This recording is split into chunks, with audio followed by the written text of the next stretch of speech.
White হাউসে মার্কিন president Donald ট্রাম্পের সঙ্গে বুধবার বৈঠক করেছেন পাক সেনাবাহিনীর প্রধান আসিম মুনির। ট্রাম্পের মধ্যাহ্ন ভোজের আমন্ত্রণেই তিনি গিয়েছিলেন। সেখানে দুজনের মধ্যে বাণিজ্য, সন্ত্রাস বিরোধী অভিযান, ভারত পাক সংঘর্ষ এবং ইরান ইসরায়েল যুদ্ধ সহ নানা বিষয় নিয়েই আলোচনা হয়েছে বলে বৃহস্পতিবার বিবৃতি জারি করে জানালো পাকিস্তান সেনা।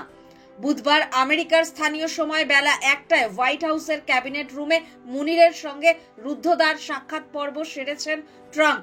ঘটনাচক্রে তার আগেই মার্কিন প্রেসিডেন্ট ফের দাবি করেছিলেন তিনি ভারত পাকিস্তানের মধ্যে যুদ্ধ থামিয়েছেন। ট্রাম্প মুনিরের বৈঠকেও সেই প্রসঙ্গ উঠেছে। পাক সেনা জানিয়েছে ট্রাম্পের জন্যই যে ভারত পাকিস্তানের মধ্যে সংঘর্ষ বিরতি সম্ভব হয়েছে সে কথা বৈঠকে স্বীকার করেছেন মুনির। এর জন্য মার্কিন প্রেসিডেন্টকে গোটা পাকিস্তানবাসীর পক্ষ থেকে ধন্যবাদও জানিয়েছেন। ট্রাম্পও আঞ্চলিক শান্তি এবং স্থিতাবস্থার লক্ষ্যে পাকিস্তানের উদ্যোগের প্রশংসা করেছেন বলে জানিয়েছেন পাক সেনা।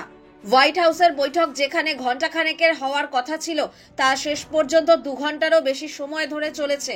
পাক সেনা জানিয়েছে বৈঠকে ইরান ইসরায়েলের যুদ্ধের প্রসঙ্গ উঠেছে। ট্রাম্প এবং মুনির দুজনেই মনে করেন এই বিবাদ শীঘ্রই মিটে যাওয়া প্রয়োজন।